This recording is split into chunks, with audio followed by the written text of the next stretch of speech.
জঙ্গি আস্তানা সন্দেহে গতকাল থেকে ঘিরে রাখা নেত্রকোনা সদরের মাছের খামারটিতে অভিযান শুরু করেছে বোম ডিসপোজাল ইউনিট। সকাল 8:30টার দিকে ঢাকা থেকে আসা ইউনিটটি ঘটনাস্থলে পৌঁছে। এছাড়া শহরের বনুয়াপাড়ার জঙ্গি আস্তানা সন্দেহে ঘিরে রাখা বাড়িটিতেও অভিযান চালানো হবে বলে জানিয়েছে পুলিশ।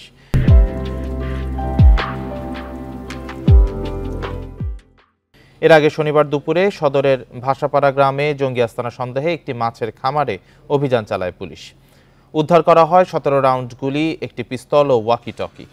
পুলিশের সন্দেহ আস্তানাটি জঙ্গিদের প্রশিক্ষণ কেন্দ্র হিসেবে ব্যবহৃত হতো। অভিযানের বিষয়টি টের পেয়ে সেখান থেকে পালিয়ে যায় জঙ্গিরা। পরে সন্ধ্যার দিকে শহরের বনুয়াপাড়ার একটি বাড়িতে অভিযান চালায় পুলিশ। প্রাইমারিলি একটা ভিজিট করেছি, তো সেখানে আমরা কিছু এক্সপ্লোসিভ ডিভাইসের উপস্থিতি লক্ষ্য করেছি এবং আরও কিছু এক্সপ্লোসিভস ম্যাটেরিয়ালস আছে কিনা সেটার জন্য অলরেডি ভিতরে আমাদের বোম ডিসপোজাল ইউনিট সার্চ করছে। প্রাইমারি সার্চিংয়ের মাধ্যমে আমরা ভিতরের যেই অবস্থাটা এটা সিকিউর করতে পারবো যে এক্সপ্লোসিভস ডিভাইস বা অন্য কিছু নাই, বা এর মধ্যে আমরা এগুলো ডিসপোজাল করে ফেলবো। এ বিষয়ে আরো জানাতে নেত্রকোনা থেকে যুক্ত হয়েছেন সহকর্মী লাভলু পাল চৌধুরী। লাভলু, এর আগের বার আমরা দেখছিলাম বোম ডিসপোজাল ইউনিট অভিযান চালাচ্ছিল, তো অভিযান এখন কোন পর্যায়ে আছে আর কিছু পাওয়া গেছে কিনা ঘটনাস্থল থেকে?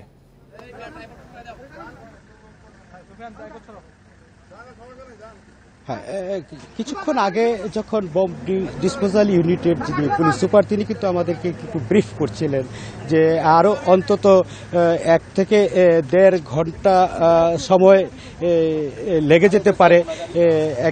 আমাদের সাথে আবার তিনি কথা বলবেন যে কিছু পাওয়া গেল কিনা। এরপরে তিনি আবার আরেকটু বলেছেন যে পুরো আসলে সার্চ অভিযানটা আসলে 5 থেকে 6 ঘন্টা সময় লাগবে।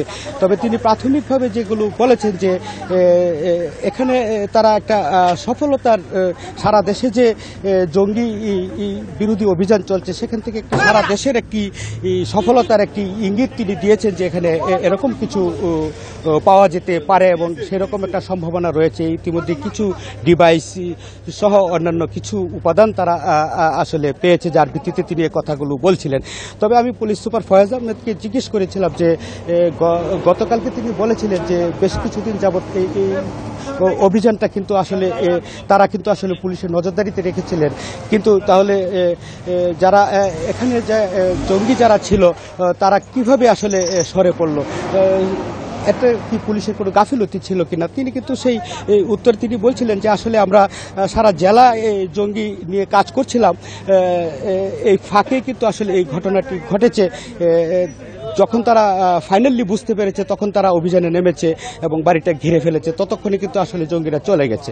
তো এরকম একটা অবস্থায় কিন্তু আসলে এখন ভিতরে যে অভিযান চলছে আসলে 2 থেকে 2.5 ঘন্টার পর কিন্তু আসলে তারা পুরোটা আসলে বলতে পারবে। বাইরের লোক এবং গণমাধ্যম কর্মীদের আসলে ভিতরে কিন্তু আসলে সেই প্রবেশের বিষয়টি কিন্তু আসলে নিষেধ করা আছে। তবুও আমরা ছবিতে দেখানোর চেষ্টা করছি যে ভিতরে যে সার্চ অভিযান চলছে গেটের ভিতরে, বাড়ির ভিতরে, সেটি আমরা দেখানোর একটু চেষ্টা করছি। তো এই মুহূর্তে আসলে যেটি বলা চলে যে আসলে আর ঠিক 1 থেকে 1.5 ঘন্টা পরে কিন্তু আসলে সমস্ত তথ্য দেওয়া যাবে। এলাকাবাসী কিন্তু আসলে চারদিক থেকে উৎসুক জনতার কিন্তু আসলে ভিড় জমেছে।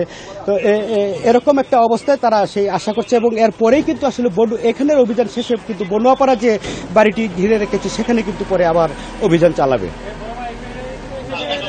জঙ্গি আস্তানা সন্দেহে অভিযানের বিষয়ে নেত্রকোনা থেকে জানাচ্ছিলেন সহকর্মী লাভলু পাল চৌধুরী।